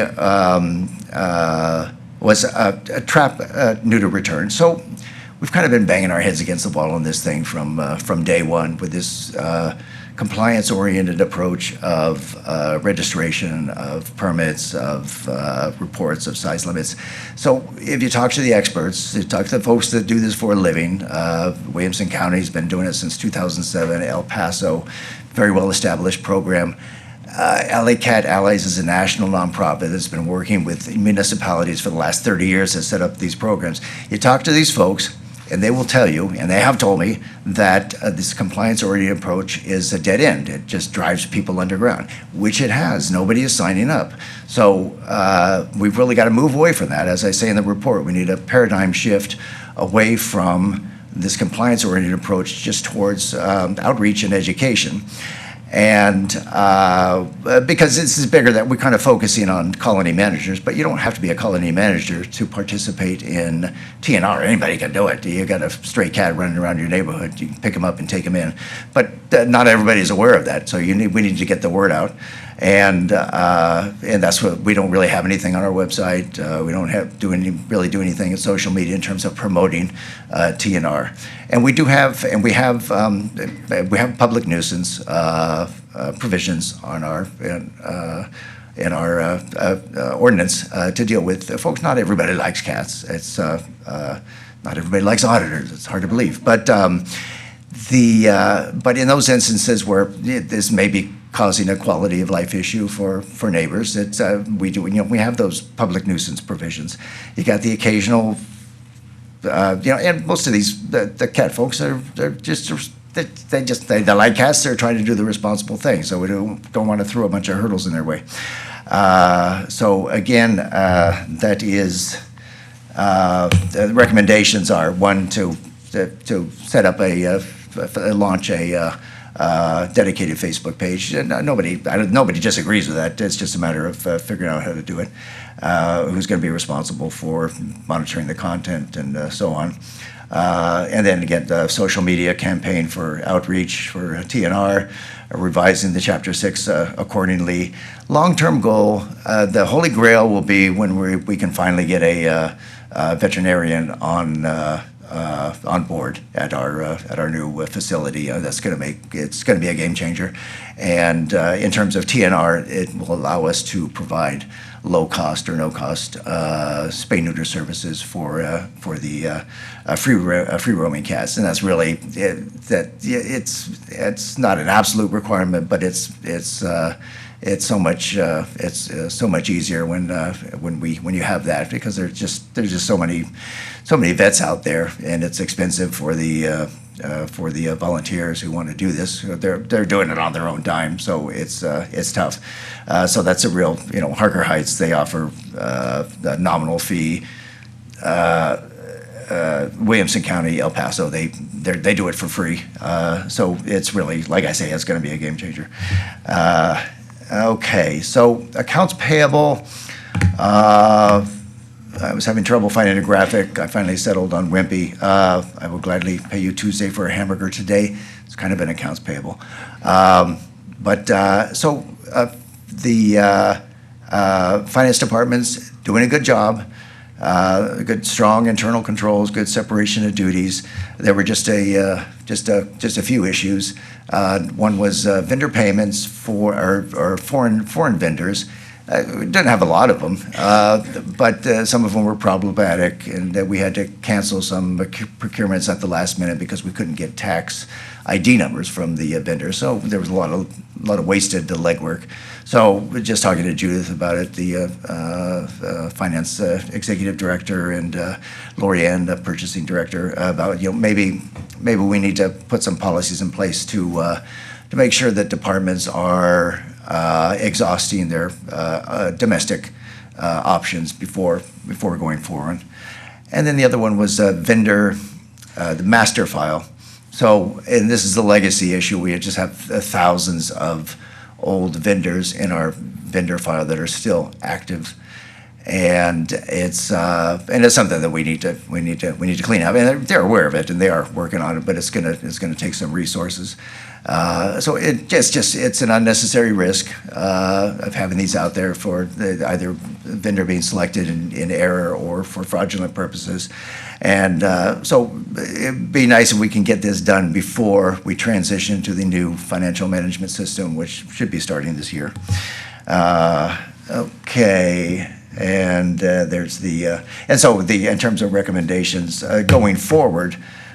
So get it cleaned up, and then going forward, establish procedures to review this database annually, every 18 months, to get it to make sure that we're deactivating any old vendors in the file that we're no longer using. Okay, and then so street maintenance. This is a mandated audit. It's written into the ordinance, just into the ordinance, and the little bit of historical context. So this ordinance was written in, original one in 2018, not too far removed from the infamous management audit where there were concerns raised about controls over interfund transfers. So when this was written in, I think it was Mayor Pro Tem Kilpatrick that suggested it, that the annual audit, for internal audit to look at the street maintenance fee. I think the main concern at that time was to make sure to ensure the integrity of the street maintenance fund.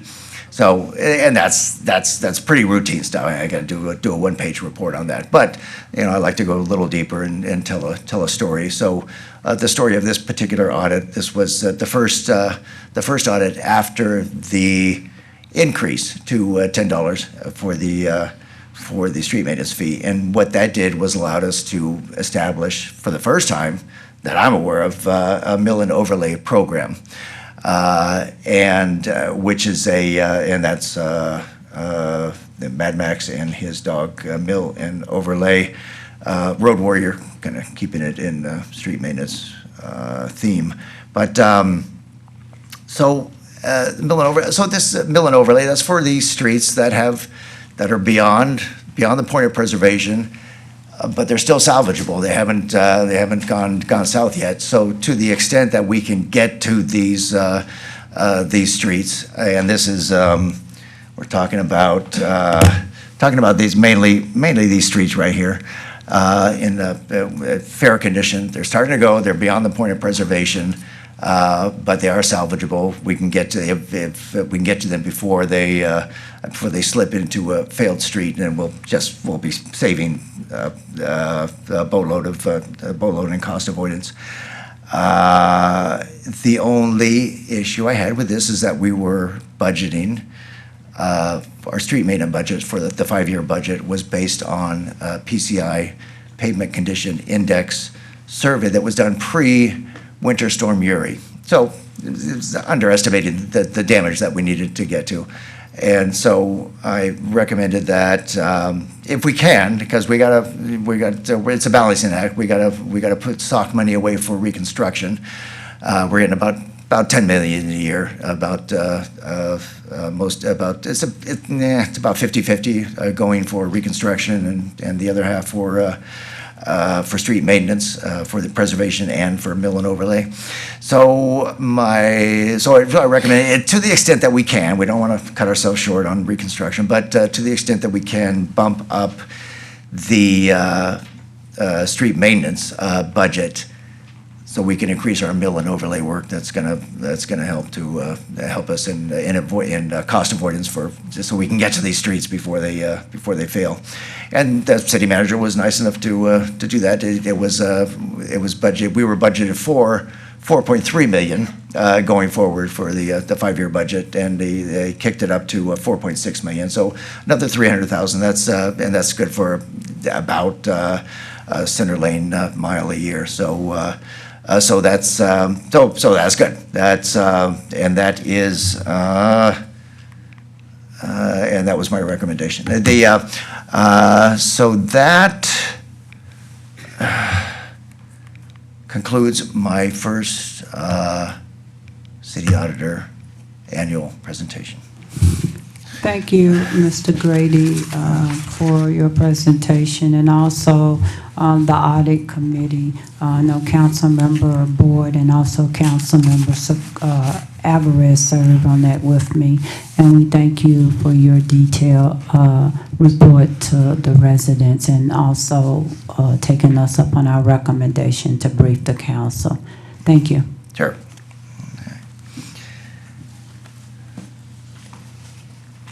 I'm sorry. Mr. Did you push your button? Okay. Madam Secretary. DS 24008, conduct annual evaluation of city auditor. Thank you. Pursuant to the Texas Open Meeting Law, Government Code 551.001, the mayor now calls a closed meeting of the City Council on 23rd day of January 2024 at 7:12 p.m. under the following authority. Section 55.074 personnel matters. The city council will conduct a city auditor annual review. Public discussion of this matter would not be in the best interest of the city. Agenda item DS-24-008. The mayor calls for a closed meeting.